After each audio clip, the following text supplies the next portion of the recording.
नमस्ते दोस्तों। तो आप सभी का स्वागत है मेरे इस नेक्स्ट वीडियो में, दैट इज वीडियो नंबर 7। कल जो मैंने अपलोड किया था video, that is video number 6, उसमें हम लोगों ने बात किया था about the issue of debenture. हालांकि वो चैप्टर बहुत बड़ा था, बट मैंने एक लेवल तक कोशिश किया कि उसमें जो टॉपिक एकदम हमारे बोर्ड के लिए बहुत ज़रूरी है पढ़ना, वो तो मैंने कवर किया। अब आज का जो हमारा वीडियो है, दैट इज 7th वीडियो। हम बहुत ज़्यादा पृष्ठभूमि तैयार नहीं करने जा रहे, मतलब जो बेस होता है शेयर्स की बात कर रहे हैं।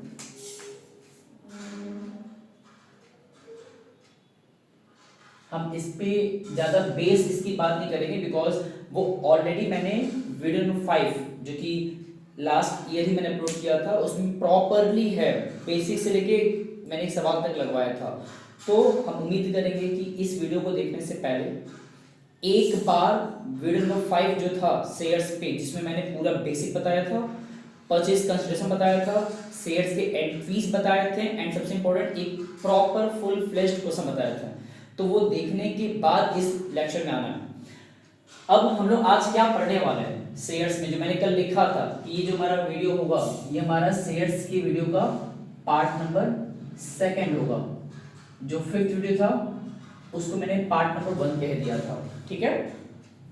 अब हम लोग क्या जानने जा रहे हैं आज। एक्चुअली होता क्या है ना कि इस शेयर्स की वैल्यू को हम किस तरह बैलेंस शीट में कैसे रिप्रेजेंट करते हैं, किसी कंपनी के बैलेंस शीट में शेयर्स के वैल्यू को कैसे लिखा जाता है और कैसे निकाला जाता है, इस पे सवाल भी आता है। आमतौर पे हर साल आता है, माइट भी इस साल भी आई जाए, तो हम ये मान के चल रहे हैं। और इन केस अगर आता है तो ये ऑलमोस्ट 4 मार्क्स का आता है। अब हम क्या करेंगे ना कि मैंने जो क्वेश्चन पिकअप किया है वो सीबीएसई 2024 मतलब लास्ट ईयर के पेपर के ही क्वेश्चन को मैंने पिकअप किया है, और सेम मैंने क्वेश्चन उतार दिया है। तो कोई बच्चा अगर वो क्वेश्चन चाहता है कि ये क्वेश्चन मैंने कहाँ से लिखा है, तो वहां से टैली कर सकता है। लेकिन मेरा मोटिव सिर्फ एक सवाल लगवा देने भर से नहीं है।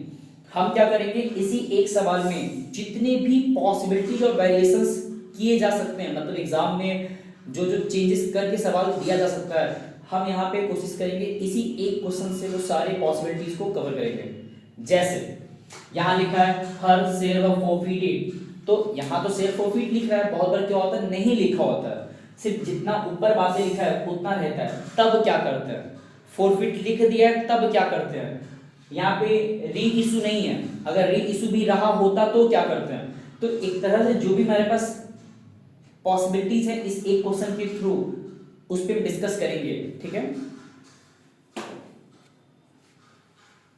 ओके, अब बात सवाल आता है कि बैलेंस शीट के फॉर्मेट को समझने से पहले हमको ये जानना पड़ेगा कि कंपनी का जो balance sheet as a totality में होता है वो कैसा दिखता है। तो हालांकि हम इसके लिए भी आगे एक लेक्चर बनाने वाले हैं प्रॉपर वे में कि बैलेंस शीट जो होते हैं किसी कंपनी का, उसमें कौन कौन से टर्म्स होते हैं, किस तरह वो आते हैं, एंड कहाँ पे कैसे क्या लिखा होता है। क्योंकि क्वेश्चन इस पे भी बनता है कि तुम मतलब बैलेंस शीट में जो टर्म्स हैं, हेडिंग सब हेडिंग, वो पूछता है, तो ये भी 3-4 नंबर सवाल अलग से बनता है, बट उस पर बात करेंगे आगे चल के। फिलहाल हमारा फोकस रहेगा शेयर कैपिटल को हम कंपनी के बैलेंस शीट में किस तरह रिप्रेजेंट करते हैं। तो हम एक काम करते हैं टाइम बचाने के लिए, पहले यहाँ पे शॉर्ट में जो फॉर्मेट है स्ट्रक्चर वो बनाते हैं, फिर आगे बात करते हैं क्वेश्चन के बारे में।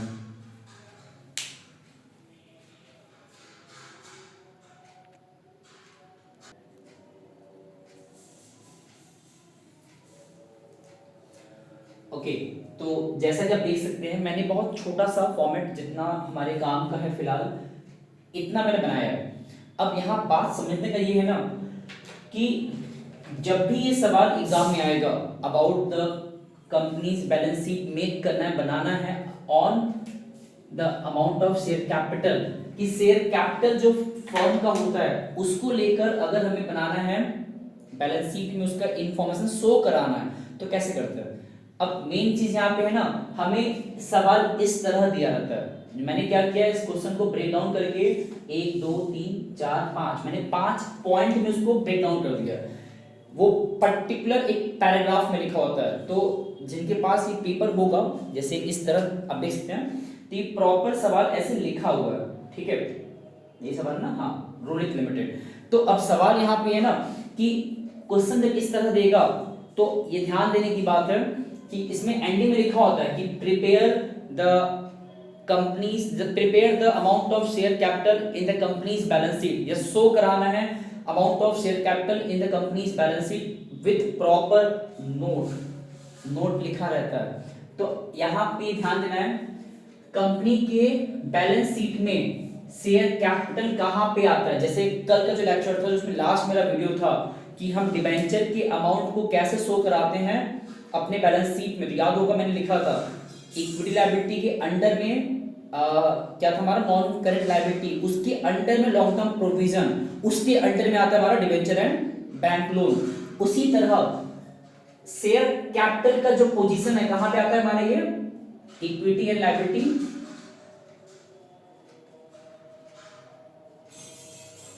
ये हमारा मेजर हेडिंग है, उसके अंडर में हमारा आता है शेयर होल्डर्स फंड्स, जिसको हम एक्चुअली शेयर होल्डर्स फंड्स, जिसको हम एक्चुअली इक्विटी बोलते हैं। इसी के अंडर हमारा दो नाम आता है, एक आता है शेयर कैपिटल और एक आता है हमारा रिजर्व एंड सरप्लस। लाइट चला गया, आई बिलीव दिख रहा होगा।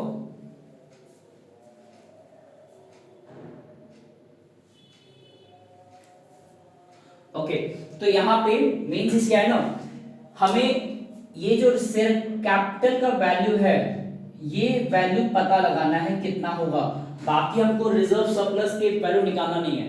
तो इसी शेयर कैपिटल के आगे हमें क्या लिखना रहेगा, नोट नंबर 1, देखते हैं राइट क्या बात है। तो नोट नंबर 1 में जो शेयर कैपिटल का फिगर है वो कैलकुलेट करना है। अब सवाल क्या आता है, इस शेयर कैपिटल के नोट में क्या क्या आता है, ये 3 चीजें ध्यान देना है। क्या क्या लिखा हुआ है, authorised capital, issued capital and subscribed capital. इन सभी का मीनिंग मैंने अपने 5th वीडियो जो बनाया था शेयर्स के पहला वीडियो, मतलब जो पार्ट 1 का था, उसमें प्रॉपर्ली बताएं ऑथराइज्ड क्या होता है, इशूड क्या होता है, सब्सक्राइब क्या होता है, प्रॉपर्ली है। तो हम चाहेंगे एक बार वहां जाए जरूर देख लें, तो यहाँ पे आसानी होगा समझने में। ऑथराइज मतलब एक फर्म अपने पूरे जीवन काल में, कंपनी जीवन काल में अपना कितना पैसा मार्केट से रेज कर सकता है। तो इस क्वेश्चन में दिया है, नहीं दिया होता तो फिर हम डैश लगा देते हैं, बट यहाँ मेंशन है कि कंपनी टोटल 75 लाख रुपीस का ऑथराइज कैपिटल होल्ड करता है, जो कि कैसे डिवाइडेड है, 75,000 इक्विटी शेयर्स ऑफ 100 ईच। तो यहाँ लिखना होता है इस तरीके से कि कंपनी पास ऑथराइज कैपिटल कितना है, 75,000 equity shares of 100 rupees each. जब इसको हम सॉल्व करते हैं तो ये हमारा सॉल्व करने पे आएगा 75 लाख रुपीज। ये हमारा हो गया ऑथराइज कैपिटल। उसके बाद इशूड क्या मतलब होता है कि एक फर्म कितना ऑफिशियली उस ऑथराइज्ड शेयर्स में से कितना वो मार्केट में इशू करना चाहता है पैसा पाने के लिए। 75,000 पोटेंशियल है फर्म का कि वो इतना शेयर्स मार्केट में दे सकता है, बट इतना वो देगा नहीं। तो यहाँ कितना देगा, यहाँ लिखा हुआ है कि कंपनी ने मार्केट में उस 75,000 में से ओनली 45,000 की मार्केट में इशू करना चाहे। इशू मतलब होता है देना चाहा। तो हमारा जो इशूड फिगर है वो है 45,000 equity shares of 100 rupees each. मतलब कंपनी ने पूरा 100 रुपीज मांगा है उस 45,000 पे, जो कितना बन जाएगा 45 लाख। कि अगर सबने पैसा दे दिया फर्म को तो कंपनी के पास इतने पैसे आ जाएंगे। लेकिन अब मेन दिक्कत क्या है, दिक्कत यहाँ पे आ रहा है ना कि क्या कंपनी को 45 लाख या 45,000 पे शेयर्स पे 100 रुपीज पूरा मिल जा रहा है, नहीं। यही हमारा अब यहाँ से केसेस शुरू होते हैं। जितना बातें मैंने अभी तक लिखा इसमें बहुत दिक्कत कभी नहीं आता, दिक्कत आता है नीचे वाले सेगमेंट में, दैट इज सब्सक्राइब, कि लोगों ने कितना पैसा दिया। कंपनी चाहता था उसे 45 लाख मिल जाए, माइट उसका तो नीड रहा होगा, लेकिन लोगों ने सच में इतना दे दिया या नहीं दिया, तो कम दिया तो कितना कम दिया, ये अपना चेक करना पड़ेगा। तो वहां पे कंडीशंस पढ़ते हैं, क्या क्या लिखा है, कंपनी ने 75,000 शेयर्स देना, सॉरी टोटल पोटेंशियल था, जिसमें से कंपनी ने 45,000 शेयर्स को इशू करना चाहा, लेकिन पब्लिक ने कितना अप्लाई किया, 42,000। इसका मतलब हम देना चाहते हैं 45,000 शेयर्स, लेकिन लोगों ने 42,000 को ही एक्सेप्ट किया, उन लोगों ने थोड़ा कम एक्सेप्ट किया, अब जो भी कारण रहते होंगे। तो ऐसे केस में इसको हम कहते हैं अंडर सब्सक्रिप्शन। क्या बोलते हैं, अंडर, मतलब एक तरह से लोगों ने कम अप्लाई किया। अब जाहिर सी बात है, एक बार को ज्यादा अप्लाई किया होता, दैट इज ओवर सब्सक्रिप्शन, तो कंपनी को वहां सोचना पड़ता कि ज्यादा अप्लाई हो गया है तो कैसे मैनेज करें, कितनों को लाइट आ गया, गुड, कितनों को रिफंड कर दें या किन को कितना शेयर दें, सोचना पड़ता है, that is pro rata approach आ जाता है फिर। लेकिन यहाँ पे क्या है, अप्लाई हुआ है अंडर सब्सक्रिप्शन के तौर पे, तो ऐसे केस में याद करना है, जब भी अंडर सब्सक्रिप्शन हो तो कंपनी खुद कितना देना चाहता था उसको भूल जाओ, और लोगों ने कितना अप्लाई किया इस पे बात करते हैं। तो 42,000 शेयर्स मार्केट में कंपनी ऑफिशियली दे रहा है, शेयर्स दे रहा है पैसा मांगने के लिए, लेकिन अब प्रॉब्लम यहां पे आ रहा है कि इसमें पर्सन का नाम क्या है, चार्वी। इसकी गलती क्या थी, इसके पास 3300 शेयर्स अलॉटेड था, ध्यान देना है, अलॉटेड मतलब होता है उस 42,000 में चार्वी का शेयर है कितना, 3300। यहां आप बताते हैं, जैसे 42,000 शेयर्स में चार्वी का शेयर कितना है, 3300, ठीक है। और हो सकता है जो बाकी रिमेनिंग शेयर्स हैं, जो कितना आएगा 38,700, ये अदर्स होंगे, अब अदर में जो हो जाए। तो अब बात क्या है ना, कंपनी बेसिकली इनसे पूरा पैसा पा जा रहा है, लेकिन जब चार्वी की बात आ रही है तो इसमें लिखा है ना कि Charvi to whom 3300 shares allotted fail to pay both the cost. इसका मतलब कि उसने पेमेंट नहीं किया कॉस्ट का, और कंपनी ने क्या कर दिया उसको आगे चल के तुरंत फॉरफीट। फॉरफीट का मतलब क्या होता है, देखो जो बच्चे इस वीडियो को पहली बार देख रहे हैं उनको बहुत सारे टर्म्स में दिक्कत आएंगे, हम दोबारा कह रहे हैं वीडियो नंबर 5 जरूर देखकर पहले आए, वो आई थिंक 1.5 आवर का होगा, बट स्टिल उसको देखने के बाद जो ये लेक्चर है ज्यादा समझ में जल्दी आएगा। तो चार्वी के शेयर्स में जितना उसने उसको दिया गया था 3300, जब उसने पेमेंट नहीं किया तो फर्म ने क्या कर दिया, इसको फॉरफीट कर दिया। फॉरफीट का मतलब क्या होता है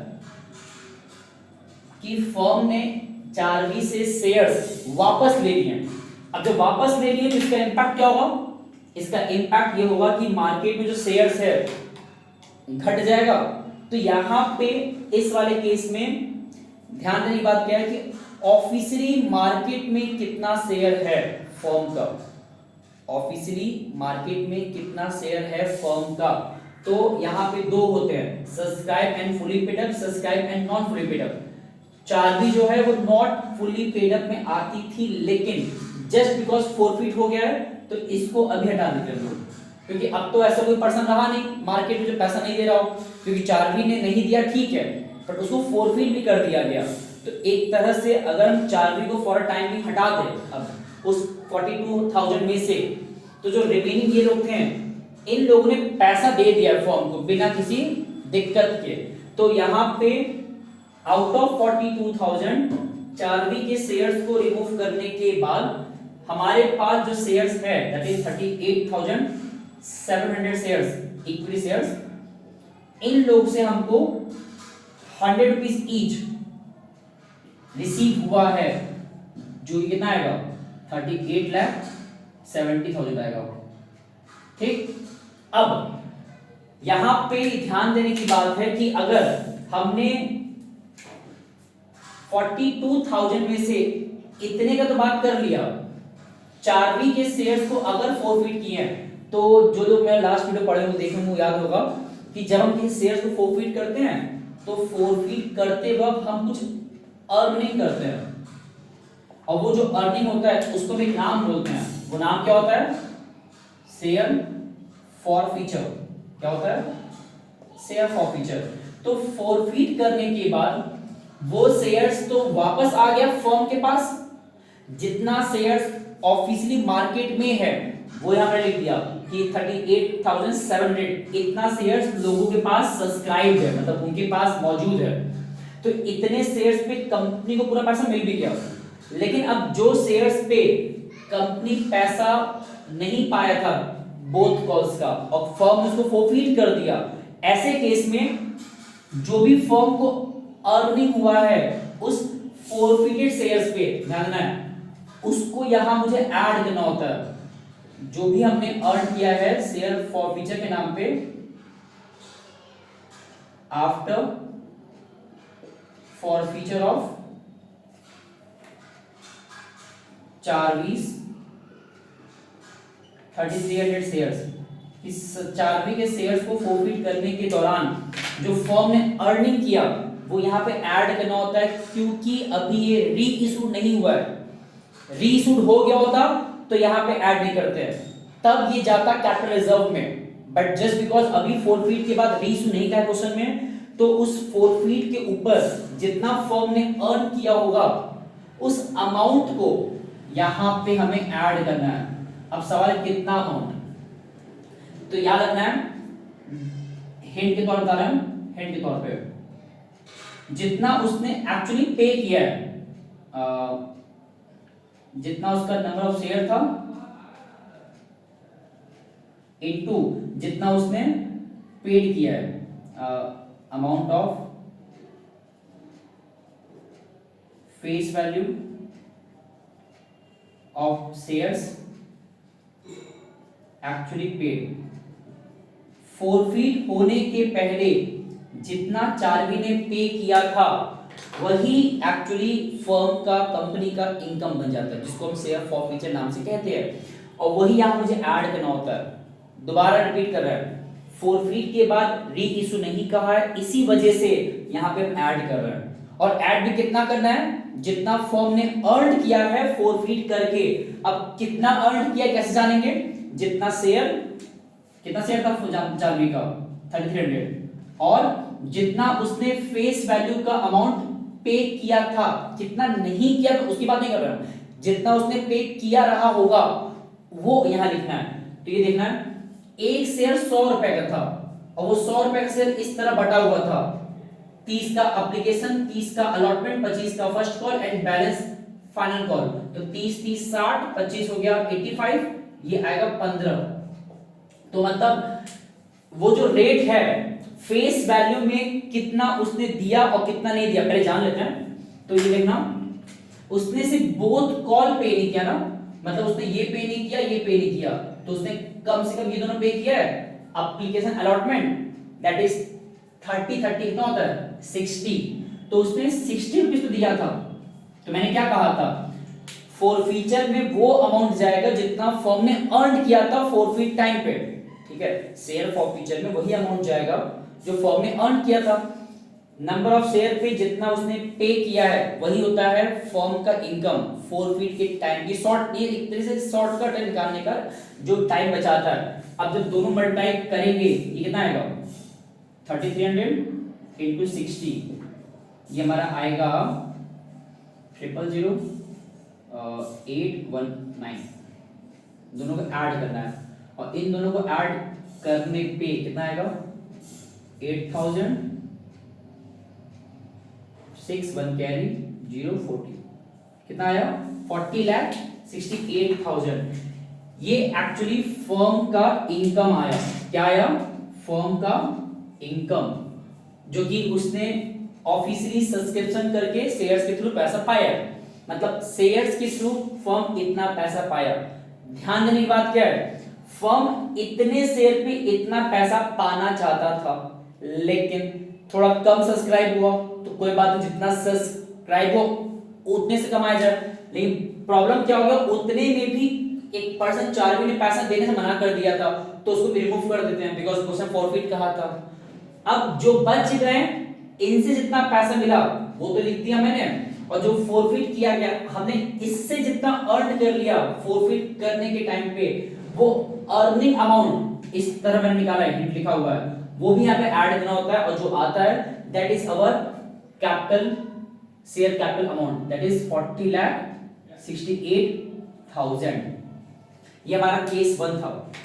ये तो क्वेश्चन में, ये हमारे एग्जाम में क्वेश्चन में आया था, लास्ट ईयर बोर्ड एग्जाम में आया था। क्या हो अगर अब हम इसमें कुछ चेंजेस करना शुरू कर दें, और वो चेंजेस क्या है, सबसे सिंपल यही चेंज कर देते हम कि अगर ये नहीं लिखा होता कि हमने सिर्फ 4वीं ने पैसा नहीं दिया, मतलब उस लड़की ने 3300 का शेयर्स होल्ड किया था, उसने बोथ कॉस्ट पे नहीं किया, लेकिन फर्म ने अभी तक उसको फॉरफिट नहीं किया। और ये जो सवाल मैंने मिटा दिया नीचे फॉरफिट वाला बात, अब ये सवाल बन गया हमारे 2024 के कंपार्टमेंट का सवाल, मतलब नॉट कंप्लीटली सेम बट उसी तरह का बन गया, जिसमें कि वहां पे यहां तक क्वेश्चन को लाकर रोक दिया गया कि एक पर्सन ने पेमेंट नहीं किया, दैट्स इट, फॉरफिट का री इशू का बात ही नहीं कहा। तो ऐसे केस में अब क्या चेंज आएगा क्वेश्चन में, अगर फॉरफिट नहीं कहा है तो अब क्या चेंजेस हमारे क्वेश्चन में होने वाले हैं। तो देखिए पहली चीज तो ये, यहां पे अब मेन बात क्या है ना, जब फॉरफिट नहीं हुआ है ना, जब फॉरफिट नहीं हुआ है तो ऐसे केस में ना ये ध्यान देना है कि सब्सक्राइब कैपिटल में बेसिकली वो अमाउंट जाता है शेयर्स का जितना एक्चुअली मार्केट में अवेलेबल है। फॉरफिट तो हुआ नहीं है, तो एक तरह से मार्केट में टोटल अभी भी 42,000 शेयर्स है जितना लोगों ने अप्लाई किया था, है ना। तो मतलब, और हाँ एक बात और भी है, उस 42,000 में से 4वीं के 33 शेयर्स पे दिक्कत है कि उसने बोथ कॉज का पैसा पे नहीं किया, नॉट पेड। एंड जो रिमेनिंग शेयर्स है दैट इज 38,700, इन लोगों से पूरा पैसा मिला है बिना किसी दिक्कत के। सिर्फ मैंने क्या चेंज किया है, यही चीज के पहले भी था, बस क्या था उसमें चेंज कि इसको हमने फॉरफिट भी कर दिया था, यहां तो फॉरफिट कहां नहीं है। फिलहाल इन लोगों से हमें पैसा इजीली मिल जा रहा है, ये लोग तो कोई इशू क्रिएट नहीं किए, तो इनका तो लिखा है कैजुअल वे में कितना कि हमने 38,700 इक्विटी शेयर्स पे इजीली ₹100 के हिसाब से पैसा रिसीव कर लिया है, जो कि कितना बना था 38,70,000।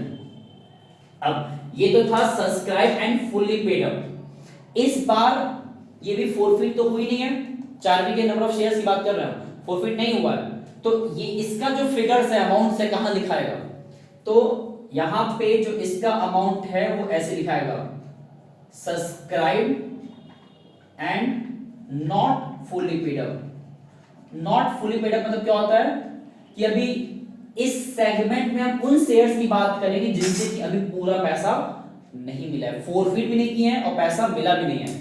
तो इसमें 4वीं जो शेयर है कितना है 3300 शेयर्स,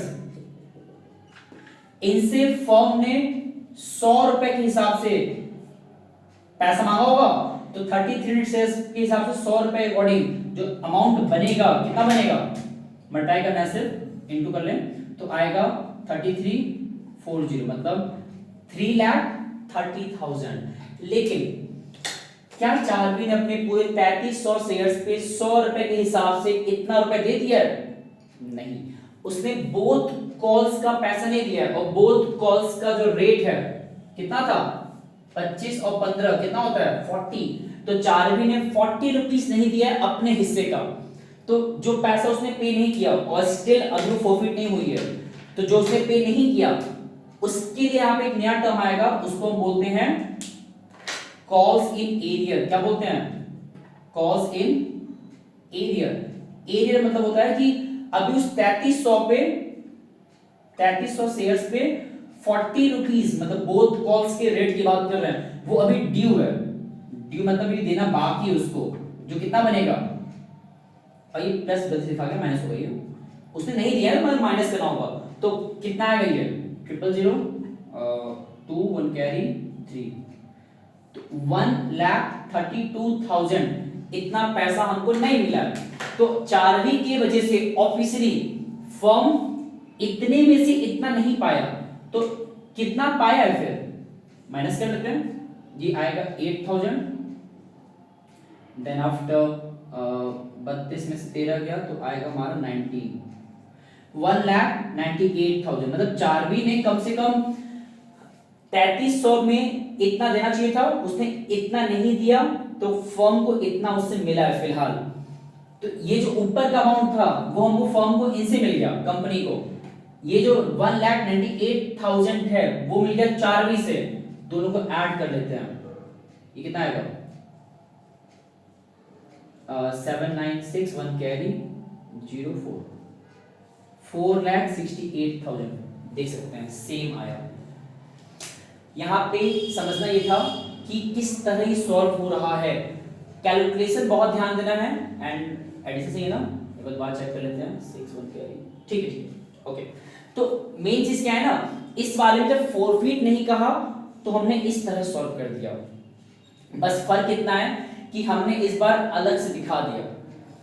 अच्छा एक चीज और भी है, क्या होता अगर यहाँ पे मतलब ये हमारा केस नंबर 2 था, केस 2 की तरफ हम चेंजेस कर रहे हैं। एक ही सवाल में जो पॉसिबिलिटीज हैं कि कितने तरह से क्वेश्चन दे सकता है वो हम बता रहे हैं।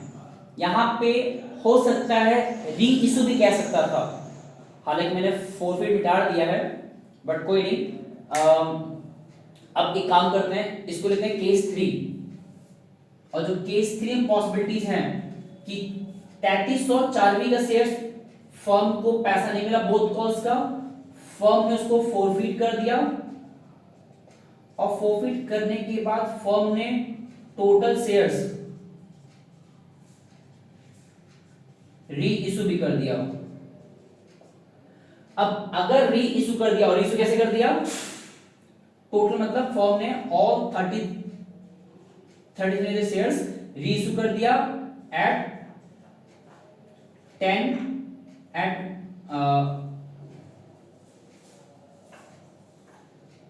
Fully paid up.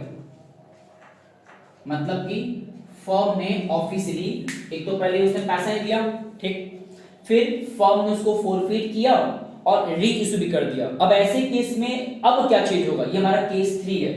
तो केस 3 के हिसाब से तो होता क्या है ना, ये मैंने बहुत लिमिटेड बातें लिखा है, इसमें और कॉम्प्लेक्सिटीज कर सकता था। कैसे कि इतना हम फोरफीट कर रहे हैं, बट जब री इशू करेंगे तो इतना नहीं करेंगे, थोड़ा कम करेंगे, 2000 2500 1500 जो भी, तो वो थोड़ा सा टिपिकल हो जाएगा। फिलहाल मैंने आसान लिया है, अब इसके बाद टिपिकल करेंगे हम।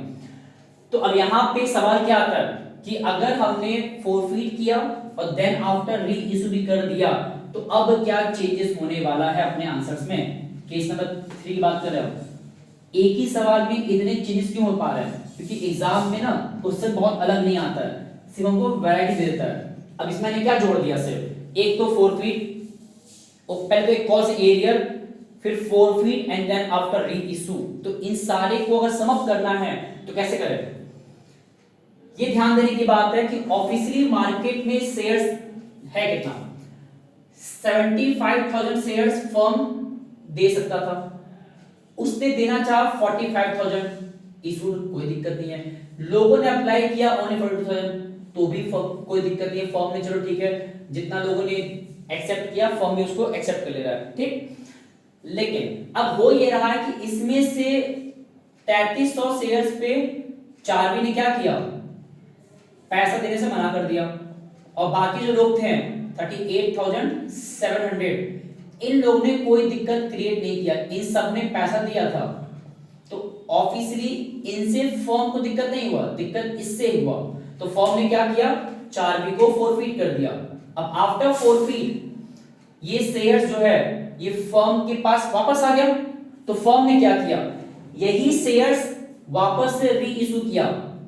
अब जब री इशू किया तो वापस से मार्केट में जो शेयर है वो इतना पहले से है और इतना और आ गया, तो टोटल मार्केट में जो शेयर्स है वो इतना पहले से था, इतना वापस री इशू की वजह से फिर से आ गया, तो टोटल मार्केट में शेयर्स कितना है 42,000। और हमारा सब्सक्राइब कैपिटल में जो शेयर्स जाता है वो कौन जाता है, जितना हम मार्केट में ऑफिशियली दिए होते हैं। तो यहाँ पे इस बार subscribe and fully paid up में हमने, और यहाँ लिखा भी है कि कंपनी ने जब रीइश्यू किया तो पूरा पैसा फर्म ने मांगा और फर्म को पूरा पैसा मिल भी गया। तो ओवरऑल कंपनी ने 42,000 शेयर्स मार्केट में इशू किया ऑफ 100 रुपीज ईच, जो कितना आएगा 42 लाख। एंड यहां पे इसके अलावा और कुछ नहीं आएगा, क्योंकि याद करना है उस टाइम पे जो पहला केस था फॉरफीट था सिर्फ ना, तो मैंने इतने पे जो पैसा बना था उसमें मैंने प्लस किया था शेयर फॉर फ्यूचर अमाउंट, है ना। इस बार क्यों नहीं प्लस कर रहे हैं, बिकॉज मैंने उस टाइम बताया था कि इस बार प्लस इसलिए नहीं कर रहे हैं क्योंकि यहाँ पे री इशू हो चुका है, और जब री इशू हुआ भी है तो री इशू कंप्लीट हो गया है पूरा। तो जब भी पूरा री इशू हो जाएगा तो आपको अलग से कुछ ऐड नहीं करना है, सिंपली जितना मार्केट में शेयर है उसको मल्टीप्लाई करना 100 से, दैट्स इट।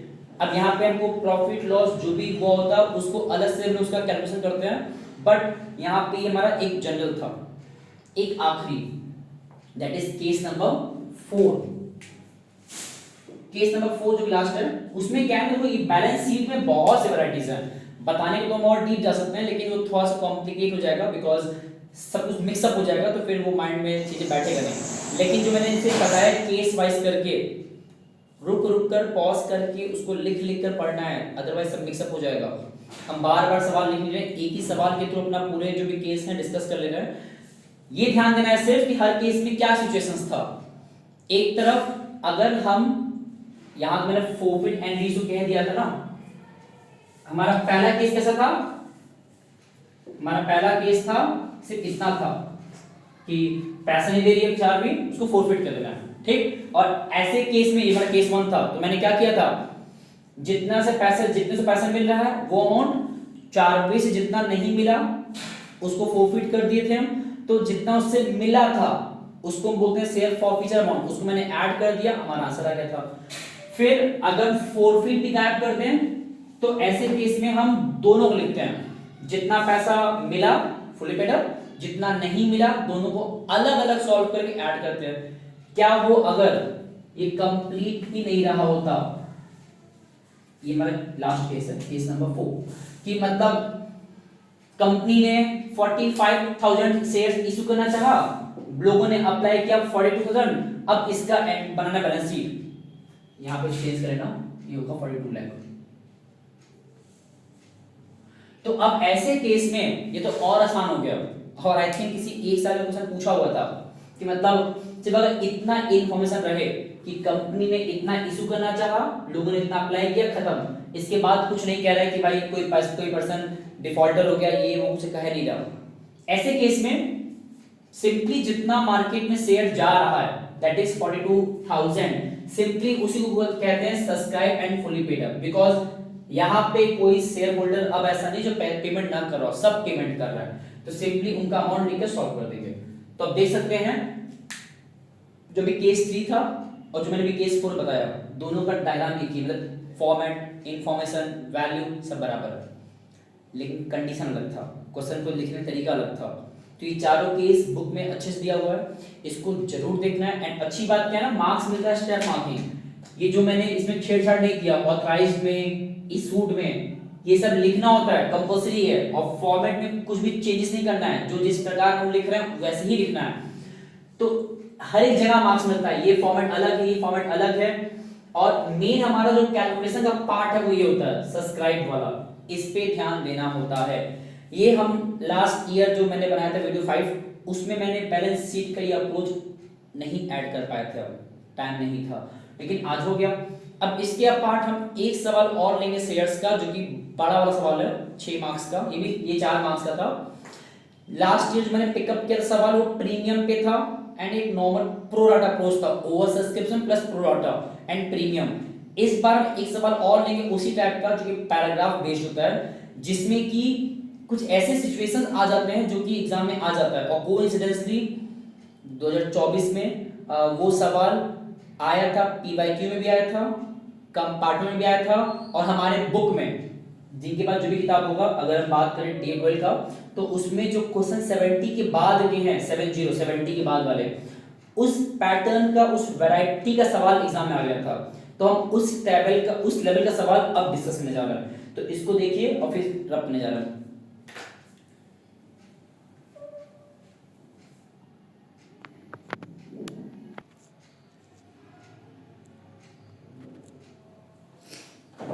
ओके, तो जैसा आप देख सकते हैं कि मैंने एक नया सवाल पिकअप किया और ये सवाल बड़ा इंपॉर्टेंट है।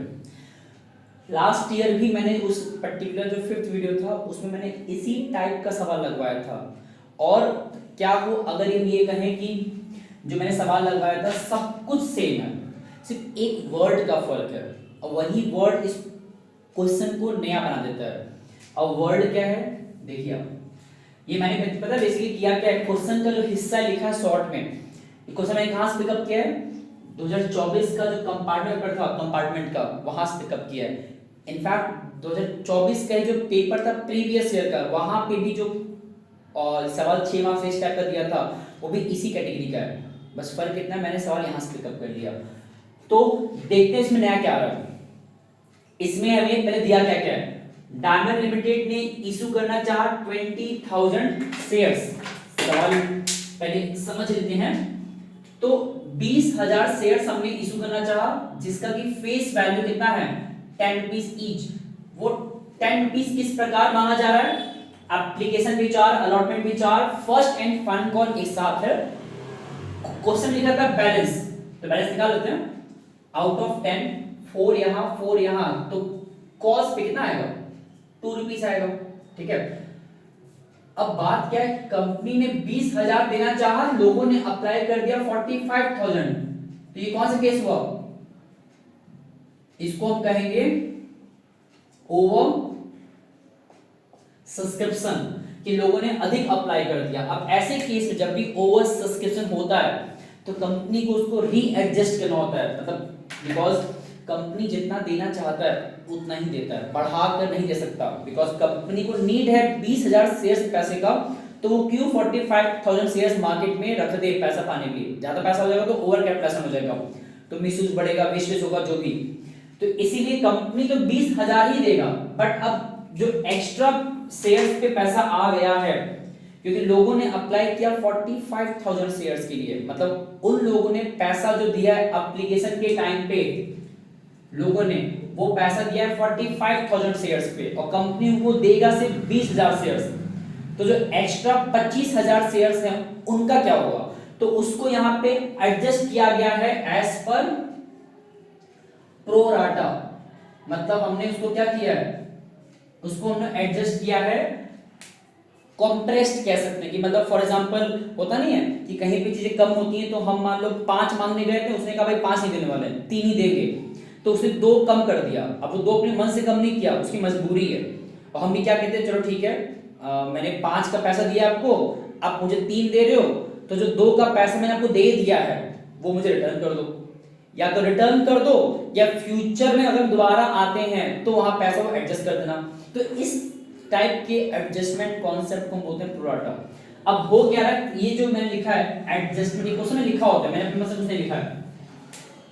35,000 वालों को हम 15,000 दे रहे हैं, एंड 10,000 वालों को 5,000 दे रहे हैं, मतलब लोगों ने 35,000 मांगा, कंपनी उनको सिर्फ 15,000 दे रहा है। लोगों ने 10,000 मांगा, कंपनी उनको 5,000 दे रहा है। और चाहो तो ऐड करके चेक कर सकते हैं कि ये हो जाएगा 45, ये हो जाएगा 20, तो 45,000 एप्लीकेंट को कंपनी ने 20,000 देके अपना एडजस्टमेंट कर लिया।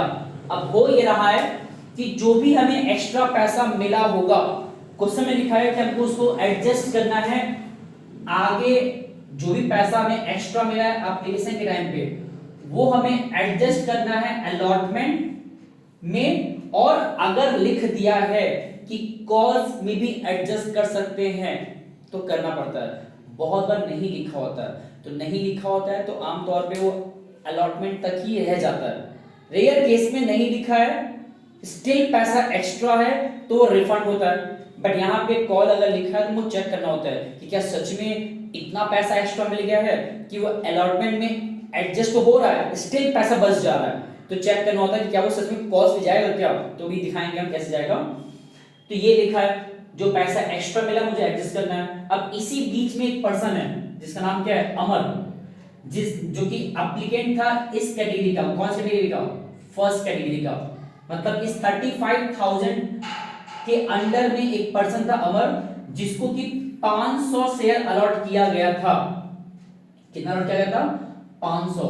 तो इस 15,000 अलॉटेड शेयर्स में अमर का 500 शेयर मौजूद है।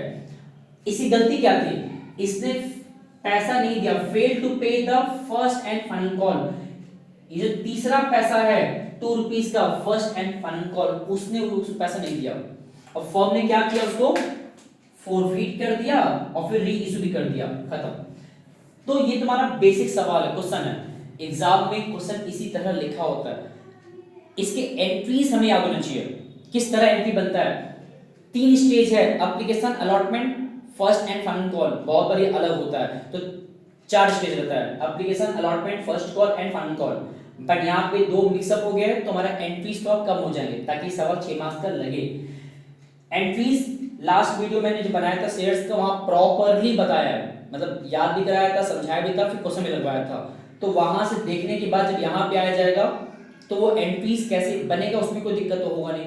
मेरा मोटिव क्या है कि इसमें न्यूमेरिकल्स के सॉल्व कैसे होंगे, आंसर्स कैसे लाया जाएगा, उस पे काम कराना है। तो सबसे पहला एंट्री किसका बनता है, एप्लीकेशन का। और उसमें भी क्या होगा कि जो पैसा हमें मिल रहा है एप्लीकेशन के टाइम पे, ध्यान देने की बात क्या है, एप्लीकेशन में हम पैसे के पाने का एंट्री पहले बनाते हैं, उसके बाद ट्रांसफर करते हैं, है ना। तो फर्स्ट एंट्री क्या होता है, बैंक अकाउंट डेबिटेड टू, पैसा आ रहा था बैंक अकाउंट डेबिटेड। और ये पैसा किस बात का है, शेयर एप्लीकेशन अकाउंट। और दूसरा, ऐसे पहले अमाउंट लिख देते हैं, कितना पैसा मिल रहा है। लोगों ने 45,000 शेयर्स पे पैसा दे दिया फर्म को। एप्लीकेशन के टाइम पे लोगों ने 45,000 पे, एप्लीकेशन का जो रेट है दैट इज 4 रुपीस, उस हिसाब से फर्म को पैसा मिला है, जो कितना आएगा बटाई करने पे 1,80,000 आएगा। ठीक है। उसके बाद इसी पैसे को फर्म क्या करेगा, ट्रांसफर करेगा शेयर्स को देकर। कैसे, इस नाम को जो ओपन हुआ है शेयर एप्लीकेशन, जो नीचे लिखा है वो ऊपर आ जाएगा कैंसिल होने के लिए, शेयर एप्लीकेशन, एंड इसके बदले हम अपने शेयर होल्डर्स को क्या देने वाले हैं, शेयर्स, जिसको हम कहते हैं शेयर कैपिटल। और यहां पे कुछ पैसा एक्स्ट्रा हम पा रहे हैं और उसको हमको रीएडजस्ट करना है अलॉटमेंट में जाकर। तो वो जो ओवर सब्सक्राइब्ड अमाउंट है at the time of application, वो हमको एडजस्ट करना है शेयर अलॉटमेंट में, शेयर अलॉटमेंट में। इसमें रिफंड तो हो नहीं रहा, मतलब हम किसी शेयर को रिफंड तो किए नहीं है, तो टू बैंक नहीं दिखाएगा। ठीक है। और दूसरी चीज, इसमें लिखा तो है कि भाई जो पैसा स्टिल एक्स्ट्रा है अलॉटमेंट में एडजस्ट करने के बाद भी वो कॉल्स में जाएगा, बट यहाँ पे कितना जाएगा और सच में जाएगा कि नहीं चेक करना होता है। अगर लिख दिया है तो वहां लिख देंगे, ऐसा नहीं होना चाहिए। तो चेक करते हैं कितने अमाउंट आएंगे। एप्लीकेशन पे हमारे पास तो 1,80,000 है, जो 45,000 इंटू 4 करके आया था। लेकिन प्रॉब्लम क्या है ना कि फर्म शेयर कैपिटल में उतना ही शेयर भेजेगा जितना कि वो भेजने के लिए एलिजिबल है, दैट इज 20,000, 4 रुपीस। मतलब फर्म बेसिकली कैपिटल में इतना ही भेजेगा। अब अगर नॉर्मली देखा जाए, नॉर्मल तो बैलेंस अगर कर दें इसको तो 180 80, तो शेयर अलॉटमेंट में कितना जाएगा, अगर नॉर्मल देखा जाए तो बैलेंस किया जाए तो कितना आएगा 1 लाख। ये हमारा आएगा बैलेंसिंग फिगर। बट एक दिक्कत है, दिक्कत ये है कि अगर यहां पे लिखा हुआ था कि कॉस में भी जाएगा तो ले जाना होगा। तो ये कैसे जाने कि ये पैसा हमारा सच में कॉस में जा रहा है क्या, मतलब इतना पैसा एक्स्ट्रा मिलेगा कि आगे जाएगा। इसको पहले समझते एग्जांपल से। मान लेते हैं कि अगर मुझे अपने स्कूल का फीस पे करना है, हम स्कूल में पढ़ते तो नहीं बट मान लेते हैं कि मुझे फीस पे करना है जनवरी का। तो मान लेते हैं फीस था 5000, ठीक है। मैंने क्या किया, जनवरी का जो फीस था 5000 मैंने गलती से पेमेंट कर दिया ऑनलाइन प्लेटफॉर्म के थ्रू, और गलती से बाय मिस्टेक टैप हो गया 12,000। देना 5000 था, मैंने दे दिया 12,000। अब ऐसे केस में स्कूल मैनेजमेंट क्या करेगा, जनवरी का जो फीस है 5000 वो तो काट लेगा, स्टिल 7000 मेरा अमाउंट उनके पास एडवांस चला गया। तो वो मुझसे क्या बोलेंगे, भाई रिफंड मत लीजिए आप, वो पैसा आपका अगले महीने जो आएगा फरवरी वहां पे एडजस्ट कर दिया जाएगा। तो मैंने कहा ठीक कोई बात नहीं। तो जब नेक्स्ट मंथ आएगा तो फरवरी में जब 5 मंथ अगेन उस मंथ का फीस रहेगा, फीस जब वो पे होगा स्टिल 2000 बच जा रहा है ना। तो 7000 में से हमने 2000 अभी बचा हुआ है फरवरी मंथ का एडजस्ट करने के बाद। तो स्कूल बाय डिफॉल्ट क्या करता है, उस मंथ को और आगे शिफ्ट कर देता है, मतलब कि वो अमाउंट जो 2000 है वो चला जाएगा मार्च के लिए, और मार्च जो फीस होगा 5000, 2000 आ गया पीछे से, हमें सिर्फ बैलेंस अमाउंट दैट इज मार्च का 3000 देना पड़ेगा। तो ये जो आगे शिफ्ट हो रहा है ये वैसे ही कुछ है कि अगर हम एप्लीकेशन टाइम पे ज्यादा पैसा पा गए हैं तो उस एक्स्ट्रा मनी को हम यहां यूटिलाइज कर लेंगे, स्टिल यूटिलाइज करने के बाद भी पैसा बच जा रहा है तो या तो रिफंड कर दे, अगर क्वेश्चन में नहीं कहा तो रिफंड ही करना होता है, बट यहाँ पे कॉल लिखा है ना तो रिफंड नहीं करेंगे, वो पैसा कहां चला जाएगा, फर्स्ट कॉल की तरफ, जो कि आगे का नेक्स्ट स्टेप था। अब चेक कैसे करें कि कितना पैसा जाएगा और कितना सच में जाएगा नहीं जाएगा। ये बताना है जरा कि इसमें यहां दिखाते हैं 15,000 हमने शेयर्स दिया हुआ है, कैटेगरी 1 की बात करें, वहां 2 कैटेगरी है फर्स्ट सेकेंड, तो कैटेगरी फर्स्ट की बात करें अगर तो उसमें हमने 15,000 शेयर्स लोगों को दिए हुए हैं, है ना। और इनसे कितना पैसा बनेगा अलॉटमेंट का, क्योंकि ये जो 1 लाख रुपीस बैलेंस निकला है ये बेसिकली पैसा इस्तेमाल होगा अलॉटमेंट टाइम पे यूज करने के लिए, ठीक है। तो देखना है कि भाई क्या वो 1 लाख ज्यादा है या ठीक है कम है। तो चेक करते हैं 15,000 शेयर्स पे अलॉटमेंट के रेट के हिसाब से कितना बनेगा, 60,000, कितना बनेगा 60,000, ठीक है। और इसी 15,000 और यहां पे लोगों ने अप्लाई कितना किया था कैटेगरी 1 में 35,000, लोगों ने अप्लाई किया था 35,000, बट फर्म ने उनको अलॉट कितना किया 15,000। तो ये बताना जरा क्या ये थोड़ा अनफेयर नहीं हो गया कि लोगों ने अप्लाई किया 35,000, फर्म ने उनको दिया 15,000, तो मतलब 20,000 शेयर्स का पैसा फर्म के पास तो पहुंच गया, बट क्या फर्म ने उतना शेयर दिया, नहीं। 35,000 का पैसा फर्म को मिला है, कंपनी को मिला है, लेकिन कंपनी ने सिर्फ 15,000 ही दिया। तो एक तरह से जो डिफरेंस है 20,000 का, 20,000 पे एप्लीकेशन का जो रेट था 4 रुपीज के हिसाब से, तो फर्म के पास 80,000 रुपीज आया है at the time of application.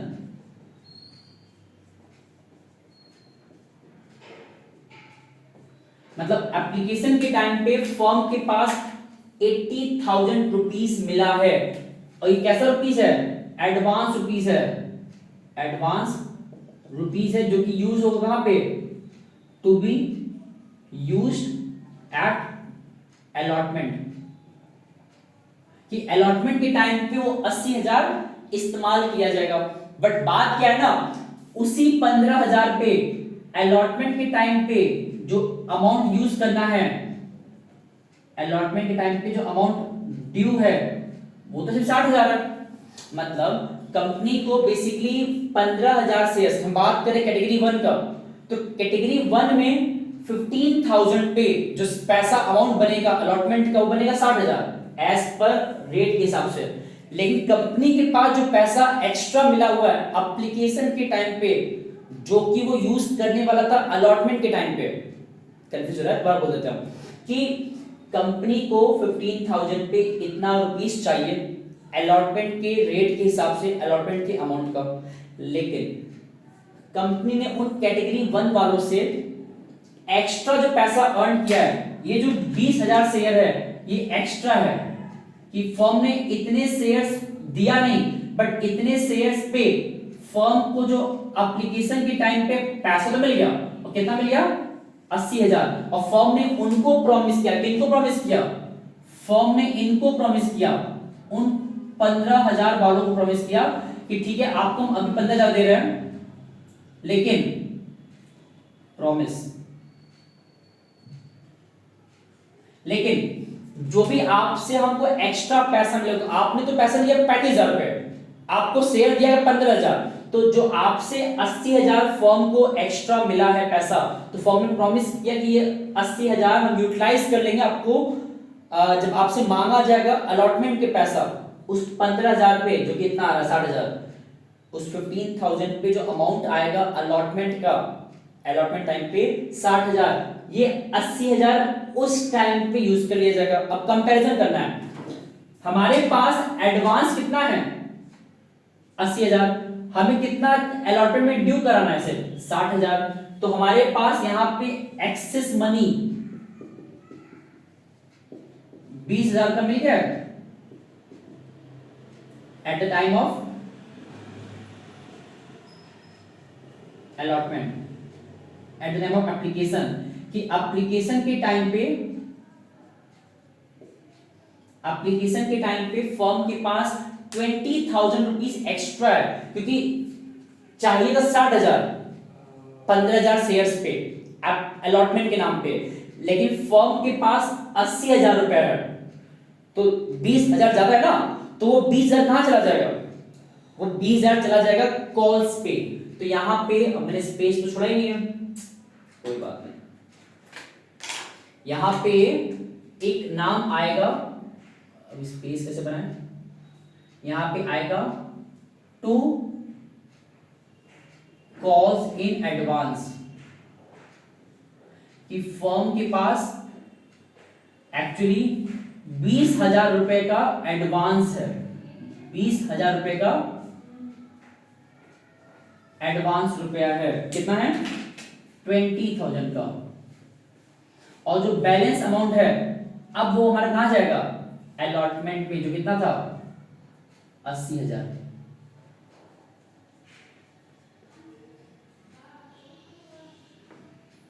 ये बहुत ध्यान देना है कि इसमें क्या हो रहा है ना, ओवरऑल कंपनी के पास जो पैसा एक्स्ट्रा आ रहा था वो कितना आ रहा था 1 लाख, वो 1 लाख इतना ज्यादा था कि कैटेगरी 1 में 20,000 स्टिल बच जा रहा है इस्तेमाल करने के बाद भी, तो फर्म क्या करेगा उस पैसे को आगे शिफ्ट कर देगा, ठीक है। अच्छा, शिफ्ट कहां किया कॉल्स में, ये हमारा 2 एंट्री तैयार। अब आते हैं एक्चुअल अलॉटमेंट का एंट्री पास करने। ये जो मैंने बताया बीच में, ये सिर्फ एज इतना मैंने बताया था हिंट के तौर पे, इतना एग्जाम में दिखाना नहीं होता है, इसे साइड में करते हैं कैलकुलेशंस। अब आते हैं थर्ड एंट्री जो इसका रहेगा अलॉटमेंट का, और उसमें ड्यू पहले करते हैं, और एंट्री क्या था share allotment account debited to share capital. ये क्वेश्चन हमारा प्रीमियम का नहीं है, ये क्वेश्चन बहुत सिंपल है एकदम है। और नेक्स्ट एंट्री क्या होता है हमारा पैसा रिसीव करने का, bank account debited to share allotment. ये एंट्रीज मैंने याद करवाया था, यहां से लिख दे रहा हूं। एक बार अगर इसका एंट्री बन गया किसका एप्लीकेशन का, तो हमें अब इस 45,000 को भूल जाना है, हमें सिर्फ काम करना है 20,000 जितना फॉर्म ऑफिशियली इशू करना चाह रहा था। तो 20,000 पे अलॉटमेंट का कितना मुझे था 4 रुपीस, जो कितना बनेगा 80,000। और मजे की बात क्या है ना, फर्म को ऑलरेडी ऊपर अलॉटमेंट के नाम का 80,000 एडवांस मिला हुआ है। 80 चाहिए था, 80 मिला हुआ है, तो मतलब हमको दोबारा वो नहीं मिलने वाला। आउट ऑफ 80 हमको 80 मिल चुका है ऊपर, तो अब यहाँ पे कुछ नहीं आने वाला। अगर ऐसा रहा होता कि ऊपर को एडवांस मिला है अलॉटमेंट का 30,000 30,000, तो आउट ऑफ 80 30 मिल चुका है, तो यहाँ कितना लिखाएगा 50 माइनस कर देंगे। बट यहाँ पे कोइंसिडेंटली पूरा ही मिल चुका है, तो हमको अलॉटमेंट टाइम पे एंट्री पास कर देंगे सिर्फ, लेकिन अमाउंट नहीं लिखेंगे। अच्छा, थर्ड एंट्री किसका है, फर्स्ट कॉल का। और ध्यान देना है, मैंने अभी तक अमर की बात नहीं किया, क्यों, क्योंकि इसकी गलती क्या थी, इसने पे नहीं किया था कॉल्स का पैसा, और अभी तो मैंने एंट्री बनाया अलॉटमेंट का, अब कॉल्स अब आए हैं, तो कॉल्स का एंट्री क्या हो जाएगा, वही सेम जो एंट्री अलॉटमेंट का था वही एंट्री कॉल्स का होता है। सिर्फ फर्क क्या होता है, जहां पे अलॉटमेंट लिखा है वहां मुझे कॉल्स रिप्लेस कर देना है, ऐसे share first and final call amount debited to share capital, उसके बाद पैसा रिसीव करना होता है, तो bank account debited to share final call. अच्छा, एक चीज और भी है, चलो बताते हैं। अच्छा, bank account debited to share final call. यहां पे फर्स्ट कॉल पे हमें कितना अमाउंट चाहिए था, 20,000 पे फर्स्ट कॉल का रेट कितना था, 2 रुपीस, जो कि आएगा 40,000। मतलब फर्म को 20,000 शेयर्स पे 2 रुपए के हिसाब से 40,000 चाहिए था। बट हो ये रहा है कि फर्म को पहले से ही 20,000 ऊपर मिल चुका है, उस 40,000 में से 20,000 ऊपर मिला हुआ है, उस 40,000 में से 20,000 मिला हुआ है, कितना और चाहिए, 20,000। लेकिन उस 20,000 में भी एक दिक्कत क्या हो गया ना, अमर ने अपने उस 500 शेयर पे फर्स्ट कॉल का पैसा नहीं दिया है, तो मतलब फर्म को बेसिकली उस अमर से 500 शेयर पे कॉल्स का रेट कितना, 2 रुपए था ना, तो बिकॉज ऑफ अमर फर्म को 40,000 में से 20,000 मिल चुका है पहले से एडवांस, माइनस कर दिए, 20,000 और चाहिए था, उसमें से अमर ने 500 पे 2 रुपए शेयर नहीं दिया, तो कितना पैसा फर्म को मिला, ये आएगा 20,000 माइनस 1,000, तो आएगा 19,000। और एक चीज, फाइनल कॉल का अमाउंट था कितने शेयर, 2 शेयर फाइनल कॉल, यहाँ पे वो रहेगा 2 share first and final call होगा, 2 share first and final call. ये जो अमाउंट है ये तो 40,000 का हमारा ऊपर लिखा है, तो ये ध्यान देना है। यहां पर ना एक गलती क्या हो रहा है, हम एक काम करते हैं, एग्जाम में गलती ना होने पाए, ये जो पैसा नहीं मिल रहा है ना, इसको एक वर्ड लिखते हैं लोग, वो लिख लो एकदम ज्यादा अच्छा रहेगा। इसमें अमर पे नहीं कर रहा है ना, इसको हम कहते हैं कॉज एंड एरियर, जो कि फर्म के लिए फॉर टाइम बिंग अभी के लिए एसेट्स है, तो कॉज इन एरियर, क्योंकि अमर पैसा नहीं दे रहा है बट कुछ पैसा मिलने वाला भी है, तो बैंक अकाउंट डेबिटेड, और कुछ पैसा हमको ऊपर एडवांस मिला हुआ है, तो वो जो एडवांस मिला है उसको यहां शो करा लो, कॉज इन एडवांस, क्योंकि अगर हमने ऊपर एडवांस वर्ड लिखा है तो हमको उस एडवांस वर्ड को कैंसिल क्लोज डाउन भी करना है। अब ये सब हमारा कितने कितने से है, 2 share first and final call. यहां पे सारे जो कैलकुलेशन बहुत ध्यान देना है, share first and final call हमारा 40,000 शेयर, हमें एडवांस ऊपर कितना मिला हुआ है 20,000, और कॉस्ट इन एरियर मतलब अमर ने अपने 500 शेयर पे 2 रुपीस नहीं दिया है, तो मेरे पास कितना पैसा आया है फिर 19,000। ये जो 19,000 आया ये हमारा बैलेंसिंग फिगर है, ये एंट्रीज बहुत ध्यान देना है, 2 यहाँ 4 यहाँ।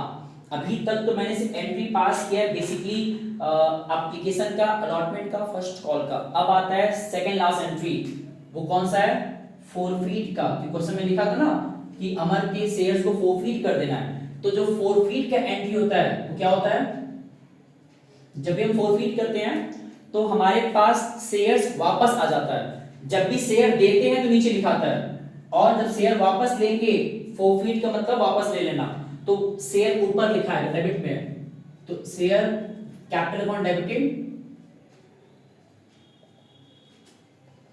और किन किन वजहों से फोरफीट हो रहा है, मतलब कौन कौन सा पेमेंट उसने नहीं किया वो नीचे लिखाता है। उसने पेमेंट नहीं किया था only first and final call का अमाउंट, तो नीचे क्या लिखा है, to share first and final call. जिस चीज का उसने पेमेंट नहीं किया वो नीचे लिखाएगा।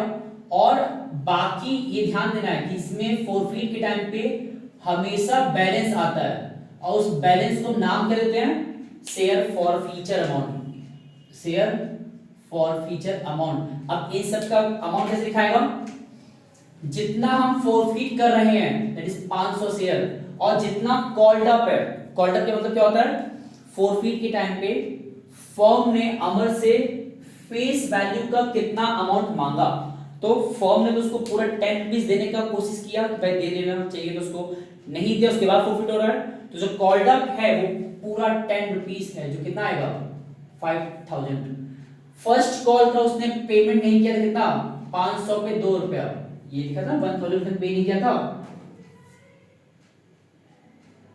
हालांकि मैंने यहाँ पे नाम लिखा है कॉस्ट इन एरियर, तो बेहतर रहेगा हम यहाँ पे क्या लिखे हैं, कॉस्ट इन एरियर लिखे हैं। जो हम नाम लेके चलते हैं हमें वही नाम लिखना होता है, कॉस्ट इन एरियर।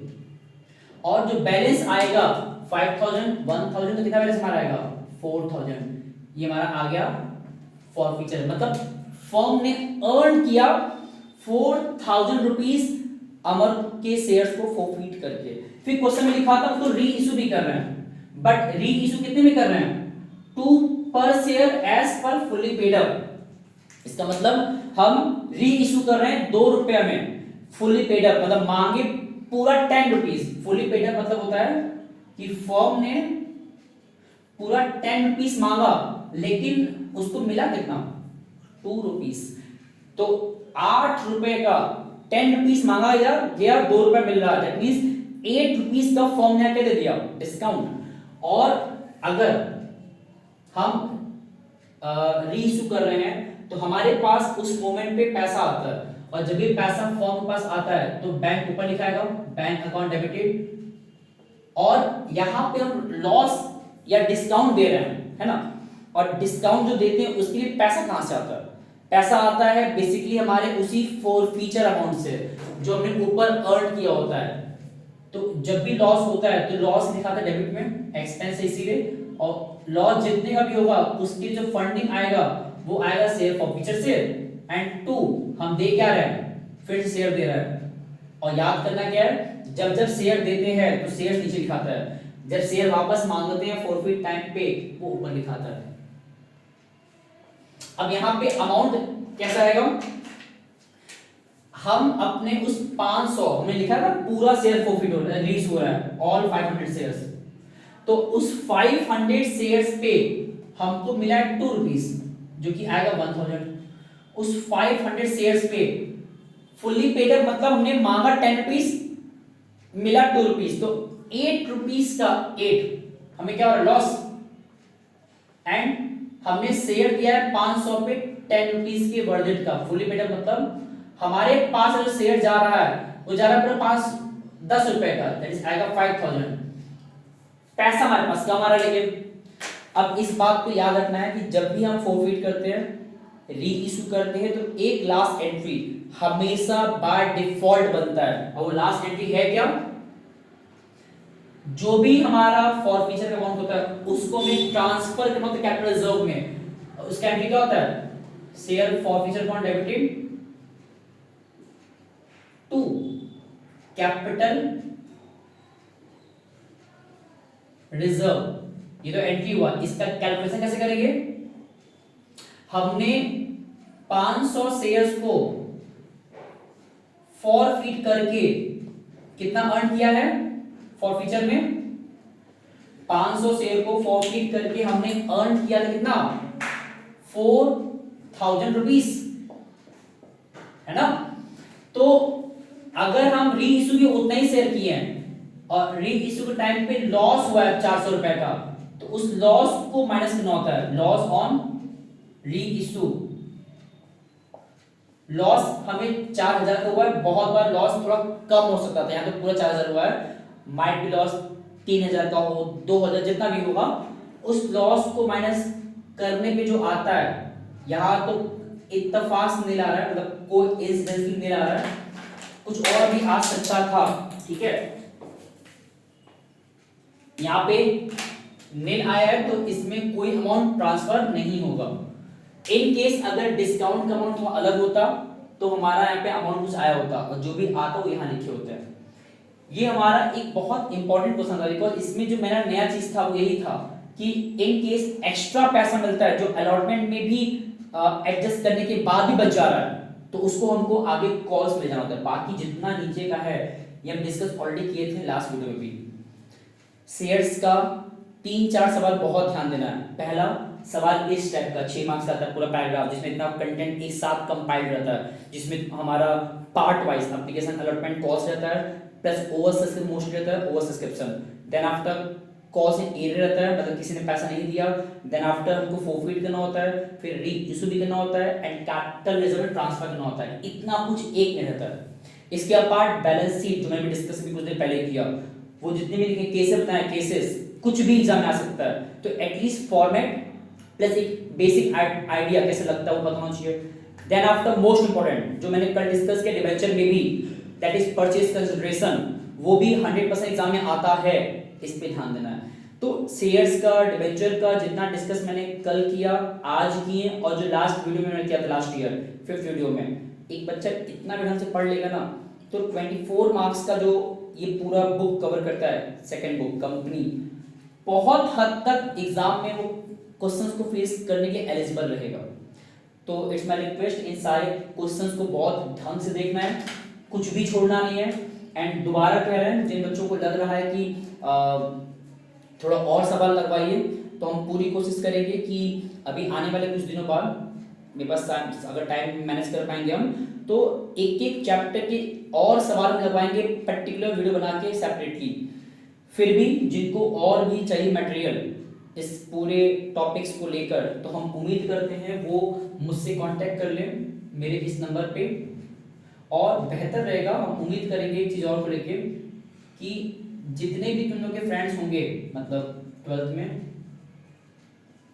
उन सारे बच्चों तक ये वीडियो पहुंच जाए, ताकि कम से कम जो कुछ भी नहीं जानते वो इतना भी देखने के बाद क्वेश्चन को लगाना सीख लेंगे।